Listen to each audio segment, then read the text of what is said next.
Bem-vindos ao Harmonização Cerebral. Eu sou a doutora Márcia Monteiro. Esse podcast é para a gente falar de saúde, longevidade e bem-estar. Pessoal, se inscrevam no canal, ativem o sininho para vocês receberem as nossas novidades. E hoje a minha convidada é a queridíssima doutora Thaís Miranda, geriatra pela Faculdade de Medicina da USP e mestre em Ciências da Saúde. Eu a convidei, e aliás foi gentilíssimo o teu aceite. Ela é de Maringá, no Paraná, para a gente falar sobre demências, sobre como lidar com os pacientes idosos, como ajudar os familiares nessas condições tão difíceis. Thaís, muito obrigada por estar aqui com a gente hoje. É uma grande alegria para mim, Márcia. Muito obrigada. Parabéns pelo seu podcast, por essa iniciativa de disseminação do conhecimento. De verdade, muito obrigada. Eu que agradeço. Eu adoro as suas redes sociais. A doutora Thaís tem um Instagram maravilhoso, doutora Thaís Geriatra. Eu aprendo muito com você e eu espero que todo mundo que está nos assistindo também possa aproveitar as informações. Thaís, eu sempre dou uma estudada antes, né, das conversas, e eu vi que, segundo o IBGE, a expectativa de vida do brasileiro gira em torno de 76 anos. Então, estamos vivendo mais. E, portanto, como a gente até conversou um pouquinho antes dessa nossa entrevista aqui, as famílias possivelmente sempre vão ter algum ente que vai sofrer de demência em algum ponto dessas histórias aí familiares. O que você tem visto no consultório, na sua experiência? A gente está vendo mais pacientes com demência. O que você nos diz a respeito? Sim, na verdade, a gente não considera normal do envelhecimento, né, ter demência, mas de fato, a idade avançada é um grande fator de risco. Uhum. Então, quanto mais tempo a gente vive, maior é o risco realmente da gente ter algum quadro demencial. Então, quando a gente fala de demência, não necessariamente a gente está falando só de Alzheimer, né? É importante a gente fazer essa distinção. O Alzheimer, ele é o tipo mais comum de demências, mas a gente tem vários tipos de demências, cada um com uma etiologia diferente. Então, hoje, o que está acontecendo? Como tem mais gente muito idosa, a proporção também vai aumentar de pessoas com esse tipo de doença, mas também a gente faz mais diagnósticos, né? Então, antigamente, era muito comum as pessoas ficarem esclerosadas ou ficarem caducas, né? É verdade. Então tem alguma história de demência na sua família? Não. Só meu avô ficou caduco, né? Mas não é demência. Então, é uma fala comum que a gente ainda vê na população. Então, ou a tal da demência senil, né? Exato. Teve Alzheimer, teve demência? Não, só teve senilidade, né? Meu avô ficou senil. Então, esses são termos que hoje a gente tenta não usar, porque quando a gente fala esse termo, dá a impressão que é da idade, e não é da idade, isso é uma doença, né?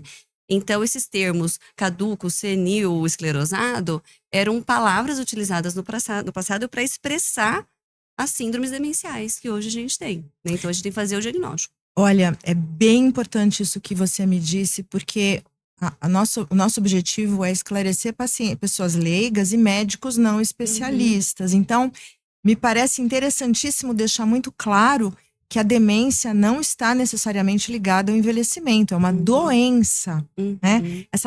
Esses termos, ficou caduco, demência senil, a gente tem isso muito forte, né, no conhecimento leigo. A minha dúvida, Thaís, é o seguinte: na medida em que a gente vai envelhecendo, a chance de ter demência aumenta? A doença fica mais prevalente com o passar dos anos? Sim. Inclusive, as taxas de demências que são expressadas de origem genética, elas são muito baixas. As demências, elas se instalam nas populações em muito grau por comportamentos ao longo da vida. Então, se a gente vive mais com comportamentos que favoreçam a toxicidade neurológica, a gente vai ter a maior expressão desse tipo de doença. Nossa, que bacana. Então é bem importante isso também, porque eu acho que também tem esse conceito de que é genético, e dentro disso a pessoa deixa de ter poder sobre a própria vida, né? Mas é genético. Não. Tem o trabalho, não é? Acho que é no Lancet, dos 14 fatores de risco. Isso. Sobre os quais a gente pode atuar, reduzindo 50% dos casos, né? Isso nos né? dá bastante poder. Muito né? poder. Mudar o estilo de vida e ter práticas mais saudáveis, né? Então assim, se a gente pensa que envelhecimento é construção, né? Como que a gente vai ser quando a gente tiver 90 anos, Márcia? Sim. Depende. Exato. Depende do que a gente faz hoje, né? É uma construção de vida.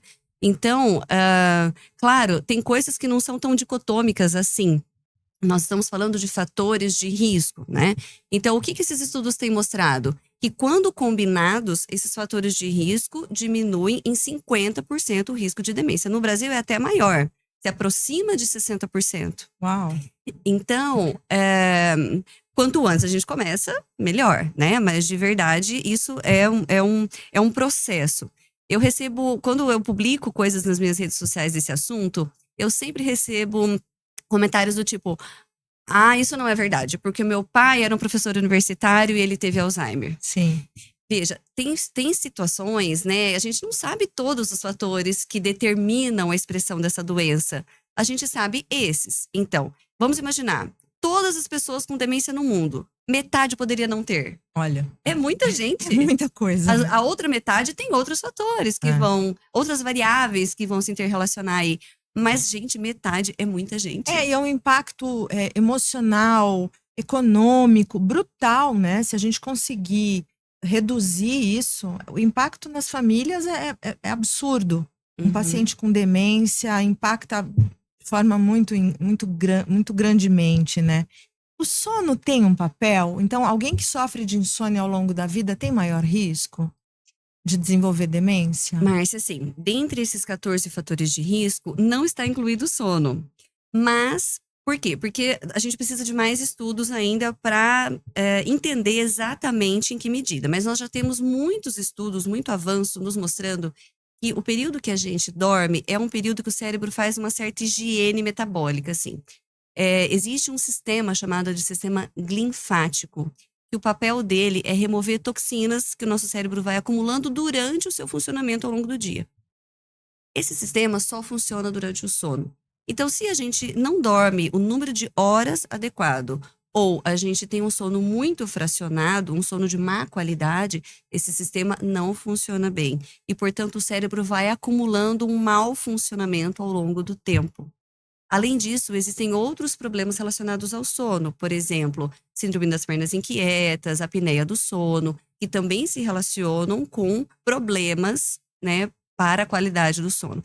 E isso tem uma ligação direta com o funcionamento de várias áreas da cognição, com memória, com linguagem. Então, se a gente pensar, um adolescente, uma criança que vai fazer uma prova na escola e ela não dorme no dia anterior, o desempenho é reduzido. Agora, imagina ao longo de dias, de semanas, de anos, de décadas dessa forma, né? Sim. Chega um momento que existe, de fato, um comprometimento do funcionamento, né? Então, a gente entende que sim, que dormir bem é um fator de proteção. Até a gente sabe da relação da insônia com doenças psiquiátricas. Depressão também é uma delas, né?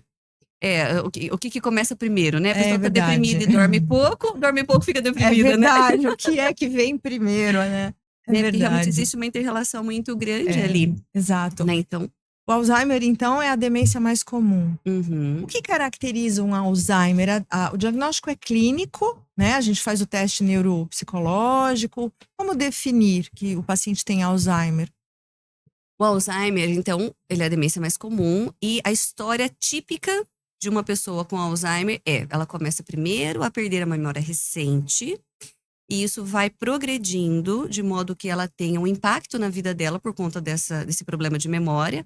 Então, ela está tão esquecida a ponto de não conseguir fazer as coisas como ela sempre fez. Sim. Então, não é qualquer esquecimento também, é um esquecimento grave a ponto de interferir na funcionalidade dela, que a gente diz. Então, ela esquece de pagar contas, ou ela paga 2 vezes, ela se confunde no mercado, não sabe se comprou uma coisa, se já comprou, esquece a senha do banco várias vezes, essa história de cozinhar, né? Então, queima comida com frequência. Então, a gente sempre diz assim, esquecimentos pontuais não configuram doenças, né? Então, assim, quem joga a primeira pedra, quem nunca derramou um leite, né? Quem nunca queimou um arroz. Mas quando isso é repetido a ponto de atrapalhar a vida da pessoa, isso precisa ser investigado. E aí isso vai se alastrando, vamos dizer assim, né? Isso vai contaminando outras áreas da cognição. Então, a linguagem começa a ficar afetada, o senso de orientação no tempo e no espaço, o entendimento das coisas, a capacidade de tomar decisões, o juízo crítico das coisas, o comportamento também pode mudar, né? Então, o que é normal do processo de envelhecimento? O normal é a gente acentuar traços da nossa personalidade que a gente sempre teve. Então, se eu sou uma pessoa orgulhosa, quando eu ficar velha, eu vou ficar mais orgulhosa, Ai, né? ai, ai. Agora, não é normal a gente mudar. Então, a pessoa de repente ficou super desinibida, de repente ficou super falante, uma pessoa que sempre foi muito recatada. Opa, tem alguma coisa errada aí, né? Sim. Mudanças do comportamento não são esperadas na senescência, no envelhecimento normal. Entendo. E a gente sabe que ele tem etapas, né? Então tem uma fase mais inicial, uma fase intermediária e o Alzheimer grave, terminal. Uhum. E eu vi, né? A gente foi ver essa evolução em geral é mais demorada, né? Um Alzheimer de evolução muito rápida é um Alzheimer mais tendendo a ser de causa genética, é isso, né? Isso. Então, assim, de todas as pessoas que têm Alzheimer no mundo, 1% só, 2% são de causas essencialmente genéticas, né? Então, na verdade, são grupos de famílias que têm uma transmissão genética autossômica, vai se transmitir para os seus descendentes. A maioria, a gente fala que é um polimorfismo genético. Então, eu posso ter herdado um gene de suscetibilidade. Então, eu posso ter um risco aumentado pela história da minha família, mas não quer dizer que isso será determinístico. Isso vai depender dos meus comportamentos e de outras variáveis que vão se interrelacionar. Mas a evolução do Alzheimer, ela é muito heterogênea, sabe? Então, um paciente com Alzheimer, quando você conhece uma pessoa com Alzheimer, você conhece somente ela. Não dá pra gente comparar com as outras, né? Porque depende da sua história de vida, depende do momento que foi feito o diagnóstico, do momento que foi iniciado o tratamento, da rede de apoio que essa pessoa tem, né? Do modo como todo o contexto em volta dela se organiza para dar conta das necessidades dela que vão mudando. Então, assim, o Alzheimer em 2 anos pode evoluir tudo que tem para evoluir, nesses casos mais graves, mas pode demorar 20 anos, pode demorar 25 anos. Então, é realmente bastante heterogêneo. Eu conversei com um neuro que fez residência comigo, Dr. Rodrigo Schultz. Ah, sim. Ele é um querido, né? Ele é. E eu falei assim, Rodrigo, o que é mais potente para a gente prevenir uma demência? Ler Dom Quixote ou ficar na academia feito um doido? Ótima pergunta. Aí ele falou assim para mim, olha, as duas coisas são interessantes desde que feitas acompanhados, né? Você vai lá e lê o livro e discute num grupo de leitura, faz academia e conversa com as pessoas. E ele falou das relações que são tão importantes, né, Thaís? Uhum. Você manter relações pessoais de boa qualidade, né? E você sabe que super isso importante, né? E você sabe que isso, Márcia, é algo que a gente fala pouco até, né? Então, se a gente puder até fazer um gancho com envelhecimento saudável, né? Com envelhecimento bem-sucedido. Né? O que é envelhecer bem? O que é viver bem? Se a gente for perguntar para as pessoas na rua, a maioria vai responder: eu não quero ficar doente. Deus me livre ficar doente, Deus me livre depender de alguém. Eu não quero. A gente associa envelhecer mal com ter doença. Mas isso não é o que a ciência nos diz, né? Porque o que a ciência nos diz? Quando são feitos estudos, ensaios clínicos com os idosos, na avaliação dos idosos, o que é qualidade de vida na velhice, o que é viver bem, isso se transporta para as relações interpessoais, para o senso de propósito na vida, o senso de sentido na vida, e a capacidade adaptativa, né? Então, uma pessoa idosa que vive bem é uma pessoa adaptada. É uma pessoa que realmente conseguiu lidar com as mudanças que inexoravelmente aparecem aí ao longo da nossa vida. Tem flexibilidade, né? Capacidade de se adequar a um novo ambiente, a uma nova situação. Isso. E aí, o quanto que a relação interpessoal interfere nisso, né? Então, eu posso ter uma vida muito próspera, né? Então, financeiramente falando, eu posso ter saúde, mas se eu não tenho ninguém para compartilhar isso atrapalha muito a autopercepção de bem-estar. Rodrigo está estudando muito solidão. Olha que legal. Então, é bem interessante porque a gente sabe de relação entre doença cardiovascular e solidão. Então, a solidão é entrando como um fator de adoecimento, né? É bem interessante. A gente fala de colesterol, medidas tão definidas, né? A minha pressão é tanto, minha glicemia, mas esses fatores comportamentais, hoje a gente começa a entender que tem um papel importantíssimo, né? Sim, mas o que me preocupa é que a nossa sociedade está caminhando para cada vez mais um individualismo, Exato. né? Os nossos comportamentos, eles não estão favoráveis para que a gente se una mais, para que a gente se conecte mais com as pessoas. É preciso uma postura proativa. É verdade. É preciso um rompimento do padrão para que a gente consiga nos conectar realmente com mais pessoas e envelhecemos conectados com essas pessoas, né? E de forma real, não virtual, Real. né? Outro dia eu vi um negócio que eu morro de rir. Eu pago a internet para isso. 2 terapeutas com um megafone no carro. Voltem para sessões, saiam do chat GPT. Venham fazer as sessões pessoalmente com a gente. Não, porque de fato, né, a gente começa a ver pessoas que estão namorando com alguém que foi criado um avatar na inteligência artificial, terapia com o AI, aí, enfim. É que acho que a gente vai ficando um pouco tolerante, né, com os outros. Eu percebo assim, não gosto dessa característica de tal pessoa. Ai, não vamos conversar com ela. É verdade. Né? Então, eu acho que a gente precisa pensar, então, quando a gente pensa em envelhecer bem, precisa passar por isso, né? Qual que está o meu nível de tolerância? Qual que está o meu nível de adaptabilidade? Porque isso vai fazer toda a diferença lá na frente. É verdade. Você sabe que eu fiquei pensando num tema, a gente tem falado bastante de alimento, de nutrição, de comer bem e tal, né? Então, hoje nas escolas tem educação financeira como uma matéria do currículo. Educação alimentar deveria ser outra, e me veio outra ideia aqui, levando em conta que são 14 fatores de risco sobre os quais a gente tem poder de mudar, talvez fazer uma matéria de gerenciamento de vida saudável para o envelhecimento. Porque, de fato, as crianças já têm que começar a entender. Até porque dos fatores é escolaridade, né? Então, mostrar para a criança, é importante você estudar, é importante você descobrir valor nisso, né? Vai ser bom para você o resto da tua vida, enfim. Desde pequenininho entender, tem que comer direito, tem que fazer ginástica, não fumar, não ter vícios, não beber e tal. Educar as crianças para isso. As famílias têm esse papel, mas a escola também. talvez, Não sei né? se você viu que foi lançado recentemente uma cartilha da Turma da Mônica sobre a prevenção de demência. Não sabia. Super interessante, super bacana, porque daí Olha. com o universo lúdico da criança, os personagens da Turma da Mônica conversam sobre esses 14 fatores de risco. Que né? legal, que bacana. Então, eu acho que é isso. Eu acho que, porque assim, tem coisas que dependem das nossas ações individuais, né? O que Sim. eu vou comprar no mercado, o que é saudável comer ou não.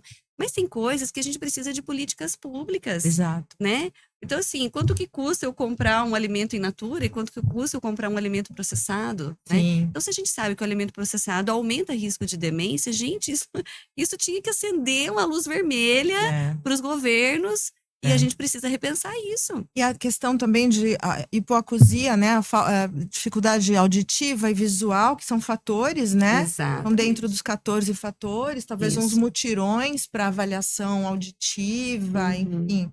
Tem uma série de coisas que seria possível, sim, interferir, né? Eu acho que assim, Intervir. não só tratar, né? Então, assim, ouvir pouco na idade adulta é um fator de risco para a demência. Então, ele contribui aí com cerca de 9% do risco. E aí nós temos duas questões. E que não é pouco, né? É bastante. 9%. É o fator com maior impacto, É muito. isoladamente. Então, assim, uma coisa é, eu tenho já uma perda auditiva e eu preciso tratar, eu preciso colocar um aparelho, uma prótese auditiva. E a outra coisa é, como eu faço para não ter a perda auditiva, né? Para eu não precisar do aparelho, né? Então, parece que as duas ações são viáveis, elas ajudam na prevenção. Então, não só quando eu já tenho o problema, eu tratar do problema, e aí isso vale a pena a gente falar mais, né? Porque existe muito preconceito, né? Eu não quero usar um aparelho que todo mundo vai ver que eu estou usando. É feio, eu não quero parecer uma pessoa limitada, Sim. né? Então, a gente precisa falar mais para desmistificar isso, baratear os aparelhos também, né? Socorro, gente, porque realmente não é para todo mundo, é caro. Exato. E também falar da prevenção. Então, essa história de ficar ouvindo música com fone muito alto todo dia, muitas horas, isso é um problema, né? A exposição a riscos de barulho nos ambientes corporativos, né? Na questão ocupacional, isso é um problema. Exato. Então, assim, as EPIs, né? Equipamentos de proteção individual para trabalhadores, tem que se pensar nesse. É muito grande, né? Muito global aí. Todas essas ações precisariam ser talvez discutidas mesmo em ambientes com bastante multidisciplinaridade, né? Vários profissionais conversando para pensar em ideias. Você acabou de colocar 2 polos aí na perda auditiva, né? A prevenção e o tratamento para quem já teve o dano. Bem interessante. Me diz uma coisa, Thaís, a gente falou bastante de prevenção e tal, diagnóstico. Uma vez que o paciente é um paciente que tem uma demência, em que momento a família deve pensar em cuidador, em alguém para estar junto, para auxiliar esse paciente? Quando isso é mandatório? Como é que se define isso? Hoje, a gente tem pensado bastante em como manter as pessoas o maior tempo de suas vidas funcionais, né? Então, ainda que elas sejam portadoras de doenças que têm uma interferência direta na sua capacidade de exercer a sua autonomia, na sua capacidade de decidir sobre a própria vida, as coisas não são tão dicotômicas. Pode decidir ou não pode decidir. É um processo. Então, o ideal é que a gente vá inserindo uma pessoa para gerar uma decisão apoiada. Então, é fazer com o paciente, não pelo paciente.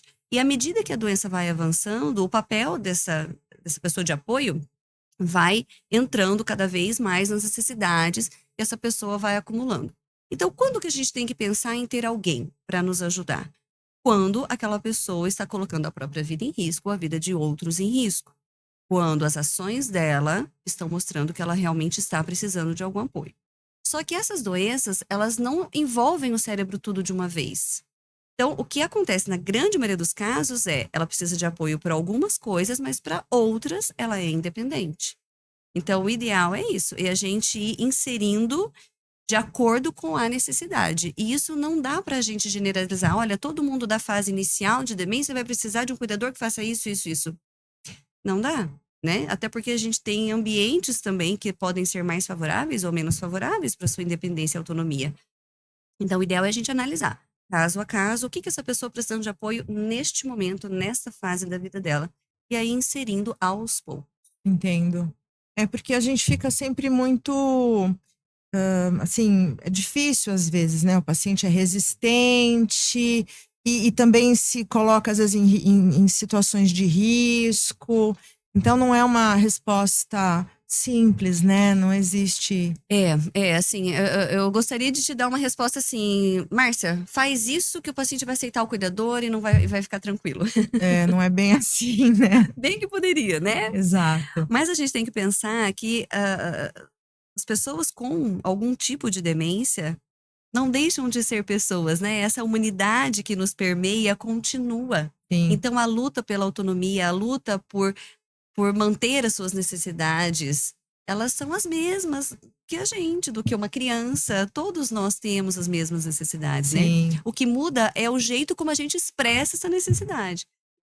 Então, nesse caso, né, de aceitar ou não aceitar um cuidador, é uma luta porque o paciente não quer se sentir dependente, ele não quer ser dependente. Ele não percebe muitas vezes os déficits, ele esqueceu que ele esqueceu. Exato, sim. Ele esqueceu que ele esqueceu. Então, ele não vê necessidade de uma pessoa para cuidá-lo, né? Então, como é que a gente vai oferecer esse apoio sem entrar nesse enfrentamento, né? Então, a gente tem que pensar em outras ideias. Então, não apresentar essa pessoa como um cuidador, como um funcionário, né? Talvez uma pessoa que vem fazer alguma outra coisa na casa, um amigo que vem visitar, e se estabeleça um vínculo primeiro, né? Depois para ter alguma ação objetiva. E querendo ou não, se eu tenho uma relação com uma pessoa de alguma afinidade, eu vou aceitar muito mais o que essa pessoa me disse, é uma pessoa que eu nunca vi na minha vida. Exato, que de um dia para o outro passa a frequentar a sua casa de repente dia e tá noite. mexendo nas minhas gavetas, de repente tá mexendo na minha cozinha, quer dizer… Sim. né? Sim, faz Então, de sentido. que forma que a gente pode humanizar mesmo, assim, essa relação para favorecer a comunicação, né? É. Uma outra coisa que a gente tem, né, de dúvida é, por exemplo, alterações de comportamento. Os pacientes com Alzheimer são mais agressivos, têm um pouco de perfil paranoico, de achar que estão falando dele, pegaram as minhas coisas. Isso existe, essa alteração comportamental, até uma infantilização, ou não? Isso já mostra que tem outras doenças aí em curso. Como as demências são doenças que atacam o senso de identidade, né, das pessoas, hoje a gente entende o seguinte: não necessariamente os comportamentos que eles vão apresentar dependem exclusivamente das lesões biológicas geradas pela doença. Então, existe sim uma neuropatologia, o neurônio lá está com problema, né? O cérebro está funcionando mal por um problema orgânico. Isso vai gerar um problema cognitivo, mas não somente isso. Os comportamentos que essa pessoa vai manifestar vai depender também da história de vida dela, quem era ela, e do ambiente em que ela está. Então a gente diz que as demências são doenças do cérebro, da pessoa e da família, porque tudo vai se interrelacionar. Então, se era uma pessoa que teve uma autoestima muito boa ao longo da vida, uma pessoa com senso de identidade muito forte, quando ela começa a perceber que ela está esquecendo, que ela não está conseguindo fazer as coisas, que ela está errando, por um mecanismo compensatório da mente, ela começa a arrumar argumentos para contornar esses déficits. Então, não foi ela que fez, foi o fulano, não foi ela que sumiu com a blusa, foi o Beltrano. É, eu tô assim porque eu tô com 80 anos, eu não tenho nenhum problema, né? A capacidade argumentativa fica realmente muito forte, porque a pessoa vai ficando, eu não gosto de usar esse termo, mas só para ilustrar, a pessoa vai ficando teimosa, né? Ela Sim. vai ficando enfática naquilo que ela quer que aconteça, mas é por conta deste mecanismo compensatório da mente. Agora, se é uma pessoa que não teve uma autoestima boa, tem uma autoimagem ruim, né? Ao longo da vida foi assim, quando ela se depara com as próprias falhas, a tendência dela é se fechar. É para apatia. Então, ela não fala para não errar. Então, ela vai ficando cada vez mais calada, cada vez mais quieta, cada vez menos proativa, cada vez menos participativa, porque eu tô ficando com problema, eu não consigo mais, eu sou incapaz, eu sou Se incompetente. recolhe, né? É. E aí também, o ambiente, né? Então, se é um ambiente que não consegue, né? As pessoas que estão à volta não estão conseguindo perceber o real problema, muitas vezes podem ter uma postura assim, mais questionadora, fica testando a memória toda hora, fica rotulando toda hora, isso vai agravar mais Piora, né? essas questões. Então, hoje a gente entende assim, os problemas de comportamento, essa palavra, né? Problemas de comportamento, o ideal seria que a gente transformasse isso em comportamentos responsivos. Essa pessoa está tendo um padrão de comportamento para responder a uma necessidade dela, ela não conseguiu responder de outra forma, Entendo. né? Então, ela tem alguma necessidade ali que, se ela tivesse sem demência, talvez ela conseguisse ter uma linguagem, ter um bom senso, resolver de outra maneira, mas como ela tem demência, ela não É consegue. responsivo, né? É Reativo à reativo. situação. E a gente deve insistir. Uma pessoa, por exemplo, que tem demência e que antes gostava de tomar um café no shopping, sair com amiga, recebe um convite, se nega, se recusa. A gente deve insistir para que ela tenha atitudes ou tenha comportamentos que tinha antes? Depende da situação e da pessoa, né? Então, primeiro a gente precisa entender o porquê. Então, por exemplo, nesse caso, uma pessoa que gostava de passear e de repente passa a não querer mais ir. Ela pode estar deprimida, ela pode não estar querendo ir para não se mostrar vulnerável para as pessoas, Hum, né? Então, eu não quero que ninguém me veja como eu estou, na verdade, sim. né? Só que ela não tem todo esse raciocínio, né? Acaba sendo uma postura de negativa. É não para tudo. Fica confortável onde está, já É, conhece o ambiente. Então, eu vou ficar aqui onde eu já sei o que está isso. acontecendo. E assim, o medo do novo, né? O medo do novo. E se eu tiver numa situação que eu não souber o que fazer, se eu esquecer, o que vai acontecer, né? Então, eu acho que depende, Márcia, porque assim, se era algo que sempre a pessoa gostou e às vezes está fazendo falta, e o motivo é esse medo do erro, talvez a gente possa conduzir a conversa para que ela se sinta amparada, né? Então, talvez um shopping com muita gente seja muito estímulo, mas talvez uma padaria do lado com menos estímulo, num horário menos movimentado, Uhum. que tenha menos barulho, menos gente circulando, talvez seja uma adaptação, É uma né? coisa mais de transição, né? Não sair para o ambiente mais hostil, talvez, né? É. Uma vez eu tive um caso de uma família que veio muito triste, muito chateada. Eles tinham organizado, era uma família muito grande, eles tinham organizado um almoço de aniversário para o paciente, né, que era portador de demência.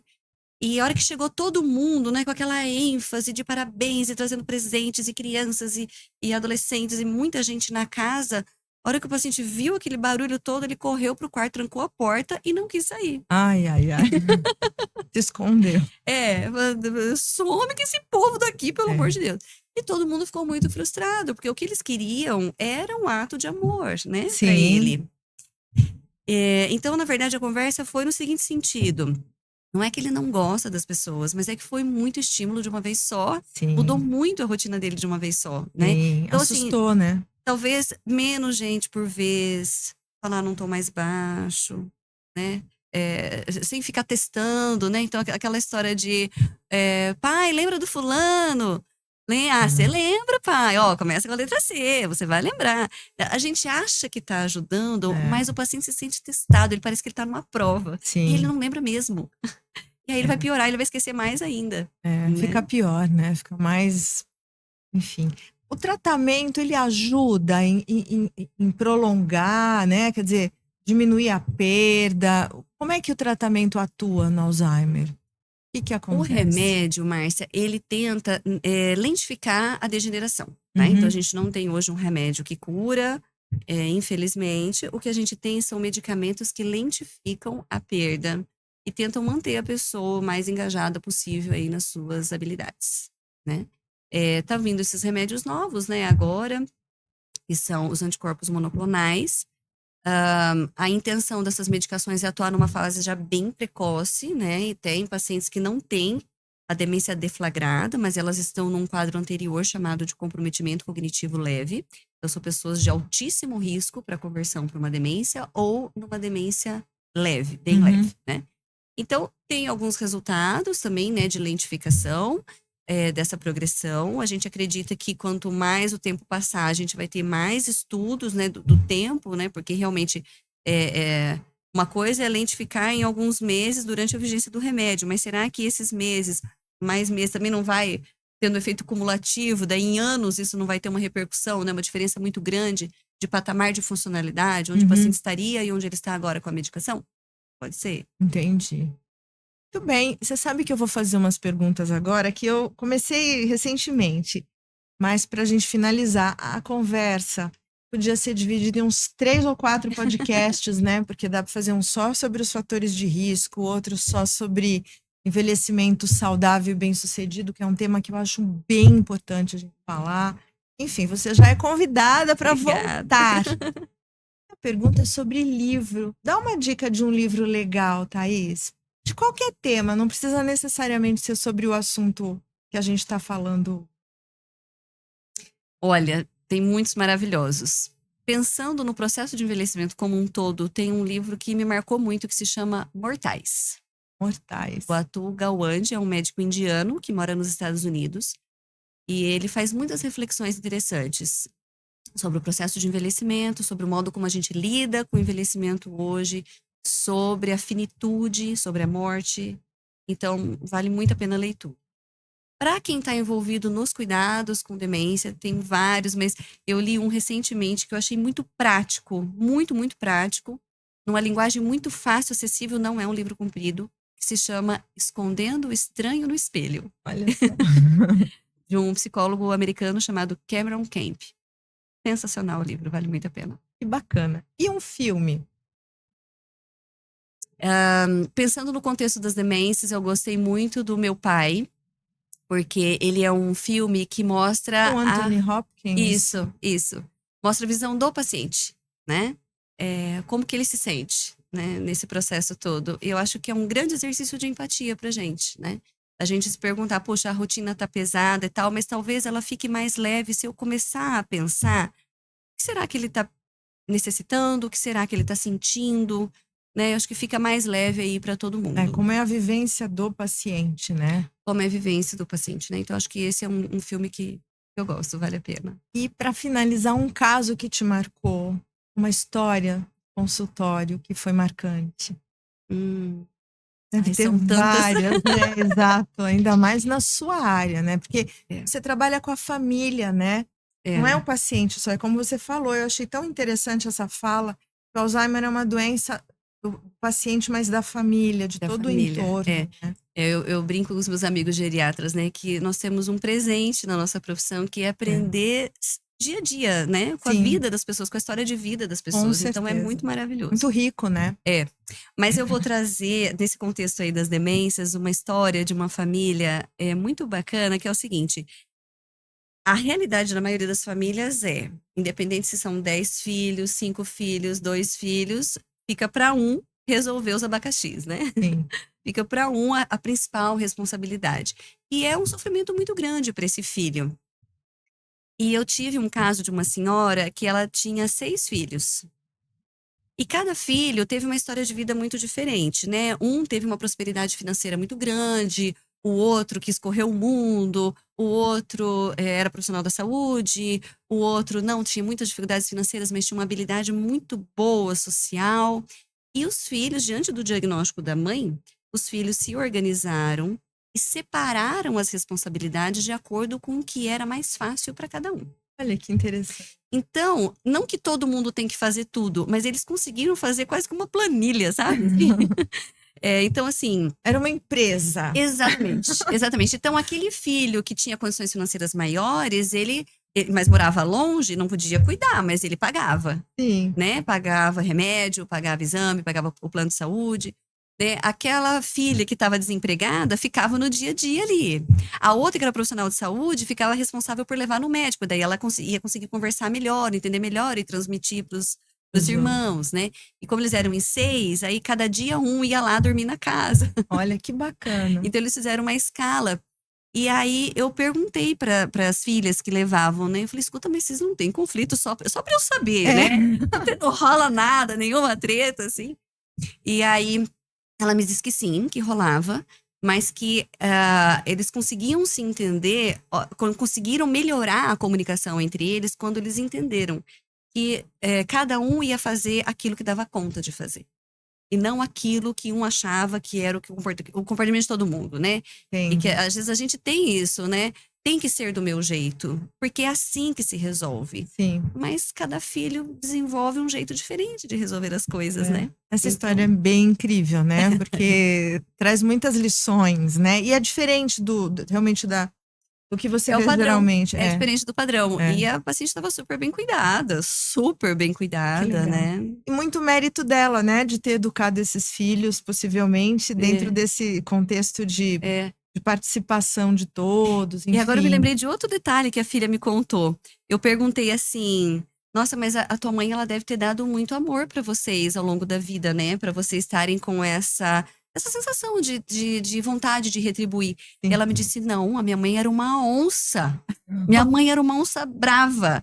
Mas o meu pai deu tudo pra gente. Olha. E o meu pai deu esse exemplo, o meu pai cuidava dela desse jeito. Então, a gente aprendeu com ele. Que bonitinho, Eu né? achei sensacional Super. também. É uma família muito bem engrenada, cada um com o seu papel, né? A mãe brava, o pai mais doce, enfim. Muito legal. Thaís, foi uma conversa que eu adorei. Eu também gostei muito, Tem Márcia. muito Obrigada. assunto, a gente vai voltar a fazer. A geriatria é fantástica mesmo, eu acho. Eu acho também. Eu pensei em fazer uma época. Olha que legal. Pensei em tanta coisa, até cirurgia, imagina. Virar dermato, mas geriatria foi uma coisa que me atraiu muito na faculdade. Eu gostei bastante. Muito obrigada. Legal. Eu que agradeço. Agradeço demais, foi ótimo. Muito obrigada. Grande abraço. Obrigada. Foi muito bom. Muito. É que é o que você falou, né? Acabou, Gustavo.